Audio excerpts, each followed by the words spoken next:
Hello and welcome to the Federal. And I'm Lavanya Prabhakaran. Today, Chief Minister Siddaramaiah is a jubilant man. He has become the longest serving Chief Minister of Karnataka at 7 years, 7 months, and 20 days. And he has also beaten the record of former Chief Minister Devraj Urs. But India has seen many chief ministers who have served for decades, like Jyoti Basu from West Bengal, Navin Patnaik from Odisha, and Pawan Kumar Shamling from Sikkim. So, what makes Siddaramaiah's tenure a special one? Let's hear it from Mr. Dakshina Murthy, the consulting editor of The Federal and also a journalist who has been covering Karnataka politics for decades. Welcome to the show, sir. So, starting with Sir, what is the significance of Siddaramaiah's record as Chief Minister and what do you think has brought him to this stage? Siddaramaiah, comes from a socialist background, and he's highly experienced. And then he's a person who has dealt with various situations across his past, in the sense over the last, say, 30 to 40 years that he's been in politics. And he was earlier with the Janata Dal, so he's seen very closely, and he was very close to the former Prime Minister, H.D. Devegowda in the Janata Dal. So he's seen very up close, how politics works, and so he comes with a very rich experience. And he was also the Chief Minister for a full term between 2013 and 18. And he managed the show pretty well. In fact, it was a term which had very, very few controversies. It was very smooth after the previous tumultuous administration of Yediyurappa.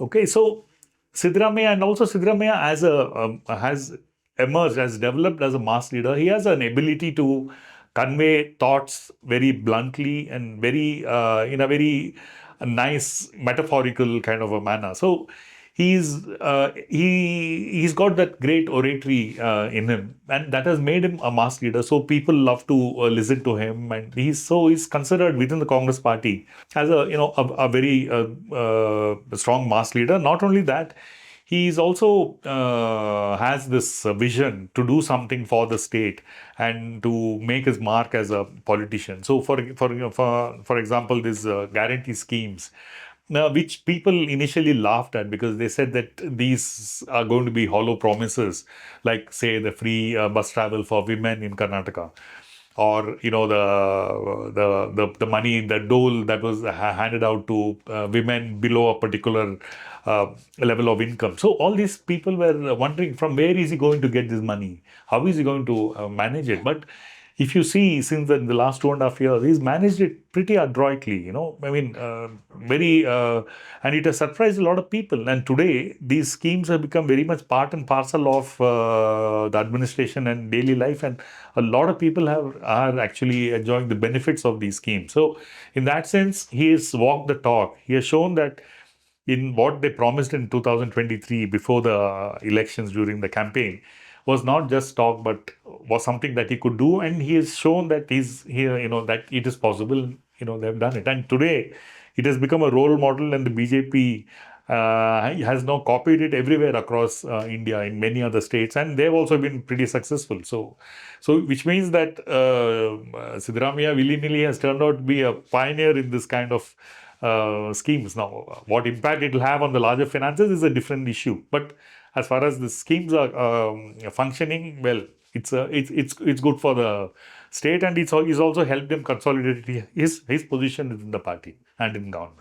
So, how would you compare Devraj Urs and Siddaramaiah's reign and the feat? Because it's just one day that he has beaten. So it means he has also covered almost a similar duration. So, how would you compare the reign of both the chief ministers? I would, in fact, say that it was probably easier for Devaraj Urs to do what he did, because the politics of that day was very different from what it is today. In fact, in the 70s, it was the height of Congress domination, and Indira Gandhi was ruling the roost as far as the country was concerned.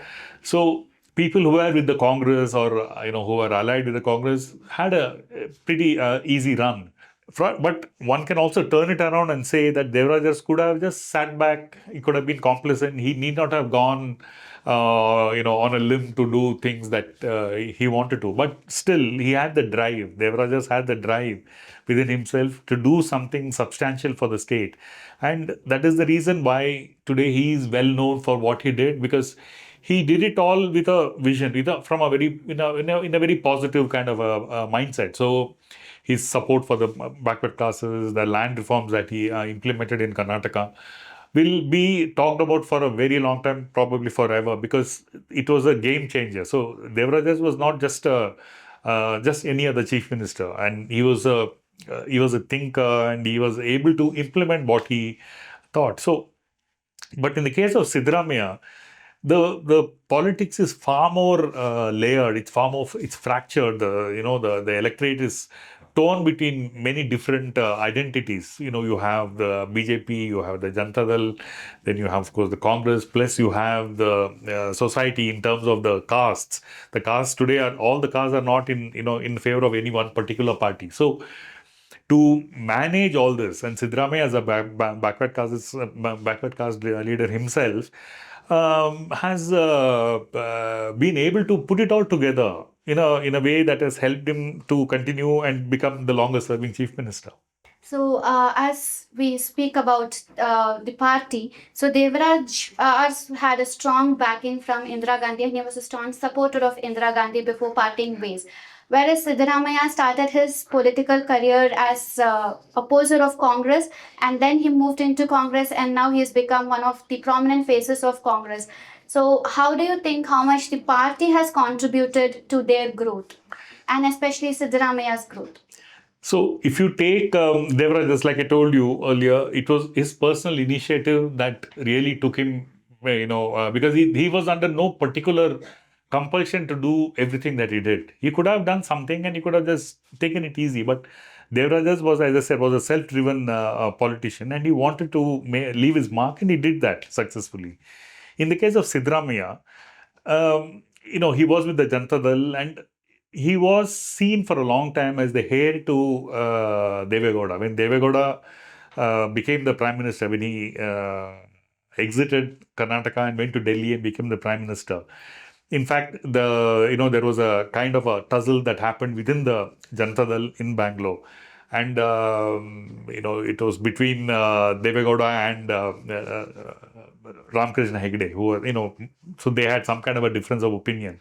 And Siddaramaiah was hoping to become the chief minister at the time, but then he became the deputy chief minister, and J.H. Patel became the chief minister. Now, point here is there was infighting, etc., etc. But later, what happened was, within the Janata Dal, and Deve Gowda, he started backing his son H.D. Kumaraswamy, and Siddaramaiah felt marginalized, and then he felt that he did not have any future within the Janata Dal because his son had Deve Gowda's son had come into the picture. So that caused some kind of a friction amongst the family and Siddaramaiah exited the Janata Dal. So, and then when he exited the Janata Dal, there was coincidentally, there was some kind of a crisis of leadership within the Congress. There were not many people post the S.M. Krishna phase to take over to have a person who could take over the leadership. So he came in very handy for the Congress party, and the leadership felt that with all his experience and his work with Deve Gowda, so Siddaramaiah could be trusted or could be supported to take the party forward, and he has done that. So in that sense, the calculation of the Congress High Command, which was at the time Sonia Gandhi individually, I think she I think she took a kind of a considered decision to back Siddaramaiah, and it worked. As we are talking about the challenges being faced by both, as we are comparing Mr. Devraj and Siddaramaiah's challenges here. So Devraj had a full support from the central government too under Indira Gandhi's reign. However, right now Siddaramaiah is having not a great support from the opposition from the center. So how do you think both have managed their fair share of challenges in running the state? See, if you take Devaraj Urs' period, now Devaraj Urs' period coincides with the emergency from 1975 to 77. Devraj Urs was the chief minister from 72 to 77. So you had at least more than 2 years when, or nearly 2 years, when Devraj Urs ruled during the emergency. So when the emergency happened, all attention was on the emergency and on the central government. And Devraj Urs, to that extent, was not, I mean, there was really nothing that happened as far as he was concerned. He just continued to do what he was doing in Karnataka. So that was the situation as far as the Congress party was concerned. So the Congress party was also very much, Indira Gandhi at the time was also very much interested in her own survival, because the emergency, in fact, was itself was announced or proclaimed because Indira Gandhi foresaw a threat to her continuance in office. So during the emergency, there was an attempt by the Congress in Delhi to consolidate itself, and so that also probably gave Devraj Urs a free hand to do what he did. And then, really there was no opposition birth speaking about those days. But today, the situation is very different. So today you have a situation where the Congress party, for instance, in Karnataka, has about 136 seats out of 224. And the majority mark, or the minimum that is required to form the government, is 113. So which means they have some 23 seats more than what is required. In fact, that is the basis for the Congress's stability in Karnataka, despite the fact that there are issues within the party. So it has benefited Siddaramaiah. So the overall performance of the Congress has also benefited Siddaramaiah. At the same time, Siddaramaiah is facing the kind of issues which all opposition chief ministers in India are facing today, which is that they are faced with not a very friendly central government, because the central government, on various counts, has been charged with favoring parties which is the BJP. Any state government run by the BJP is favored by the central government. So this is the kind of a charge that has been levied. So in that sense, as far as the central government is concerned, Siddaramaiah has the same kind of a problem which the others have, like say Kerala or Tamil Nadu or Bengal. So it is the same. But as far as within the state, the Congress also is very much aware, the Congress leadership within the state is aware that if they goof up, they will lose the next election and the BJP will return. Or even, they may not even last their full term. So that is the strength of the BJP and the opposition today. So the party is extra cautious. In that sense, it helps Siddaramaiah to, achieve his record. So, as we are talking about the records, we also know that Siddaramaiah is one of the chief ministers who has given the maximum number of budgets at 17 if he is going to present it in the coming February for the state. So when we talk about the budgets, we also know that the opposition says that because of the populist schemes that you had already discussed, that some of his populist schemes, especially the free bus passes and monetary benefits to certain sector of ladies, has put the state in deficit. So what is your take on it? Do you still think it is a popular measure, and Siddaramaiah and Congress would be able to back on it for the next elections? See, as far as these populist schemes are concerned, and especially where welfare is concerned, there is, generally, I mean, people who benefit from it obviously will be very happy with it. And that's a large section of people. And that is one thing. Secondly, as far as finances are concerned, the finances of a state are, far more complicated than what one can think. For instance, if you take Siddaramaiah, he's managed to pull it off for the last 2.5 years. So that very fact that he has pulled it off for the last 2.5 years, despite criticism from the opposition, BJP, and all the other skeptics around who thought that the finances of the state would collapse, he's shown that nothing of that sort has happened. They are continuing to function.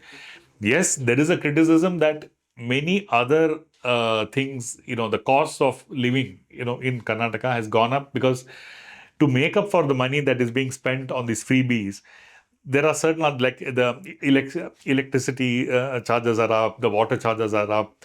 If you look at, the tax structure as far as, say, the real estate is concerned, the property taxes are concerned, all these have very gradually gone up, much more than what they had done in the past. And it's like, taking from the rich and giving it to the poor kind of a situation. But the fact of the matter is that what one should look at is that there is a definite plan to how to raise revenues to fulfill the promises. So that is which I think overall as a welfare state, and India is a, welfareism is very important in India because there are so many people who are still very poor. So I think it's a very noble kind of a, noble thought and a noble scheme. And he's carried it off, and I think there should be no problem, in continuing with it. So finally, what do you think is going to happen next? Will Siddaramaiah be able to finish his full term, or do you think the scuffle between DK Shivkumar and Siddaramaiah is going to come up again before the elections? It's it's really, you asked the $1 million question, because, well, there are some who say that Siddaramaiah will finish his term. There are also another section which feels that DK Shivakumar also would be given a chance, because at the end of the day, the party should not suffer, because if the central leadership would see the state differently from the way the state is viewed from within. So when you look at it from the state, the central leadership sees the state, they would want both Shivakumar and Siddaramaiah to stop, this kind of let's say, a tussle or a rivalry between them. And they would, ideally speaking, want to go for some kind of a compromise so that it would help them in the next election. Otherwise, if Siddaramaiah continues, then you're going to leave a lot of people angry and upset that they were not given an opportunity. So at the same time, if Siddaramaiah is asked to step down, there may be another set of people who will feel the same way. So it is a tough situation for the Congress party, and I would imagine that there would be some kind of a compromise that would be struck between the two leaders, and we'll know something soon. I think that's the feeling I get. This will not run for too long. So the partnership, we have to wait and watch if they are going to hit a century or not. Yes. Thank you so much, sir, for your valuable inputs.